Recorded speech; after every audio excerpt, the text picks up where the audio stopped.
ओम उमा महेश्वराय नमः। आप सभी का हमारे YouTube चैनल पर हार्दिक स्वागत है। भाद्रपद पूर्णिमा व्रत कथा। द्वापर युग में एक बार यशोदा जी ने कृष्ण से कहा, हे कृष्ण, तुम सारे संसार के रचयिता तथा पालनहार हो। आज कोई ऐसा उपाय मुझसे कहो जिसके करने से स्त्रियों को सौभाग्य की प्राप्ति हो तथा उनकी सभी मनोकामनाएं पूर्ण हो। श्री कृष्ण कहने लगे, हे माता, मैं आपको एक उपाय विस्तार से बताता हूँ। सौभाग्य की प्राप्ति के लिए स्त्रियों को 32 पूर्णमासियों का व्रत करना चाहिए।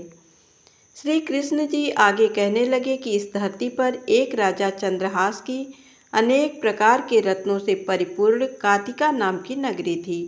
वहाँ पर धनेश्वर नाम का एक ब्राह्मण था और उसकी स्त्री अति सुशील एवं रूपवती थी। दोनों ही उस नगरी में बड़े प्रेम के साथ रहते थे। घर में धन धान्य आदि की कमी नहीं थी।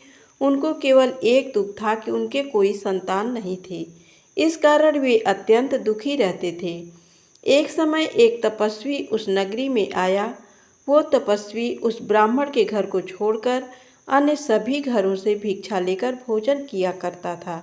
एक दिन हमेशा की तरह तपस्वी भिक्षान्न को प्रेम पूर्वक खा रहा था कि धनेश्वर ने योगी का ये सब कार्य देख लिया। धनेश्वर योगी से बोला, महात्मन, आप सब घरों से भिक्षा लेते हैं परंतु मेरे घर की भिक्षा कभी भी नहीं लेते। इसका कारण क्या है? योगी ने कहा कि निसंतान के घर की भीख पतितों के अन्न के तुल्य होती है और जो पतितों का अन्न खाता है वो भी पतित हो जाता है। क्योंकि तुम निसंतान हो अतः पतित हो जाने के भय से मैं तुम्हारे घर की भिक्षा नहीं लेता हूँ। धनेश्वर ये बात सुनकर अपने मन में बहुत दुखी हुआ और हाथ जोड़कर योगी के पैरों पर गिर पड़ा तथा कहने लगा, हे महाराज, यदि ऐसा है तो आप मुझको पुत्र प्राप्ति का उपाय बताइए। आप सर्वज्ञ हैं, मुझ पर अवश्य ही कृपा कीजिए। मैं पुत्र न होने के कारण अत्यंत दुखी हूँ। आप मेरे इस दुख का हरण करें। आप सामर्थ्यवान हैं। ये सुनकर योगी कहने लगे, हे ब्राह्मण, तुम चंडी की आराधना करो। घर आकर उसने अपनी स्त्री से सब वृत्तांत कहा और स्वयं तप के निमित्त वन में चला गया। वन में जाकर उसने चंडी की उपासना की और उपवास किया। चंडी ने 16वें दिन उसको स्वप्न में दर्शन दिया और कहा, हे धनेश्वर, जा, तेरे पुत्र होगा, परंतु वो 16 वर्ष की आयु में ही मृत्यु को प्राप्त हो जाएगा। यदि तुम दोनों स्त्री पुरुष 32 पूर्णमासियों का व्रत विधि पूर्वक करोगे तो वो दीर्घायु होगा। प्रातःकाल होने पर इस स्थान के समीप ही तुम्हें एक आम का वृक्ष दिखाई देगा। उस पर चढ़कर एक फल तोड़कर शीघ्र अपने घर चले जाना। अपनी स्त्री को खिलाना। ऋतु स्नान के पश्चात वह स्वच्छ होकर श्री शंकर जी का ध्यान करके उस फल को खा लेगी। तब भगवान भोले की कृपा से उसको गर्भ हो जाएगा। जब वह ब्राह्मण प्रातःकाल उठा तो उसने उस स्थान के पास ही एक आम का वृक्ष देखा जिस पर एक अत्यंत सुंदर आम का फल लगा हुआ था। धनेश्वर वृक्ष पर चढ़ गया और उसने एक अति सुंदर आम का फल देखा। ब्राह्मण ने जल्दी से उस फल को तोड़कर अपनी स्त्री को लाकर दिया और उसकी स्त्री ने अपने पति के कथनानुसार उस फल को खा लिया और वह गर्भवती हो गई। देवी जी की असीम कृपा से उसे एक अत्यंत सुंदर पुत्र उत्पन्न हुआ जिसका नाम उन्होंने देवीदास रखा। माता पिता के हर्ष के साथ वह बालक बढ़ने लगा। भवानी की कृपा से वो बालक बहुत ही सुंदर, सुशील और पढ़ने में बहुत ही निपुण हो गया। दुर्गा जी की आज्ञानुसार उसकी माता ने 32 पूर्णमासी का व्रत रखना प्रारंभ कर दिया था जिससे उसका पुत्र बड़ी आयु वाला हो जाए। 16वां वर्ष लगते ही देवीदास के माता पिता को चिंता हुई कि कहीं उनके पुत्र की इस वर्ष मृत्यु न हो जाए। इसलिए उन्होंने अपने मन में विचार किया कि यदि ये दुर्घटना उनके सामने हो गई तो वे कैसे सहन कर सकेंगे। इसलिए उन्होंने देवीदास के मामा को बुलाया और कहा कि हमारी इच्छा है कि देवीदास 1 वर्ष तक काशी में जाकर विद्या अध्ययन करे, इसलिए साथ में तुम चले जाओ और 1 वर्ष के पश्चात इसको वापस लौटा लाना। सब प्रबंध करके उसके माता पिता ने काशी जाने के लिए देवीदास को एक घोड़े पर बैठाकर उसके मामा को उसके साथ भेज दिया। धनेश्वर ने सपत्नीक अपने पुत्र की मंगल कामना तथा दीर्घायु के लिए भगवती दुर्गा की आराधना और पूर्णमासियों का व्रत करना प्रारंभ कर दिया। इस प्रकार बराबर 32 पूर्णमासी का व्रत पूरा हुआ। कुछ समय पश्चात मामा और भांजा मार्ग में रात्रि बिताने के लिए किसी ग्राम में ठहरे हुए थे। उस दिन उस गांव में एक ब्राह्मण की अत्यंत सुंदर, सुशील और गुणवती कन्या का विवाह होने वाला था। जिस धर्मशाला के अंदर वर और उसकी बारात ठहरी हुई थी, उसी धर्मशाला में देवीदास और उसके मामा भी ठहरे हुए थे। संयोगवश कन्या को तेल आदि चढ़ाकर मंडप आदि का कृत्य किया गया तो लग्न के समय वर को धनुर्वात हो गया। अस्तु वर के पिता ने अपने कुटुंबियों से परामर्श करके निश्चय किया कि ये देवीदास मेरे पुत्र जैसा ही सुंदर है, मैं इसके साथ ही लग्न करा दूं और बाद में विवाह के अन्य कार्य मेरे लड़के के साथ हो जाएगा।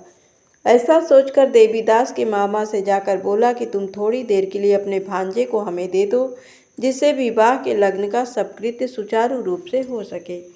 तब उसका मामा कहने लगा कि जो कुछ भी मधुपर्क आदि कन्यादान के समय वर को मिले वो सब हमें दे दिया जाए तो मेरा भांजा इस बारात का दूल्हा बन जाएगा।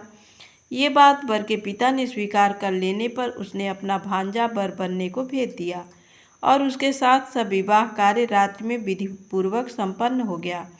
पत्नी के साथ वह भोजन न कर सका और अपने मन में सोचने लगा कि न जाने ये कैसी स्त्री होगी। वह एकांत में इसी सोच में पड़ गया तथा उसकी आंखों में आंसू भी आ गए।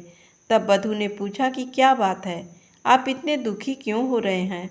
तब उसने सब बातें जो वर के पिता व उसके मामा में हुई थी उसको बतला दी। तब कन्या कहने लगी कि ये ब्रह्म विवाह के विपरीत हो सकता है।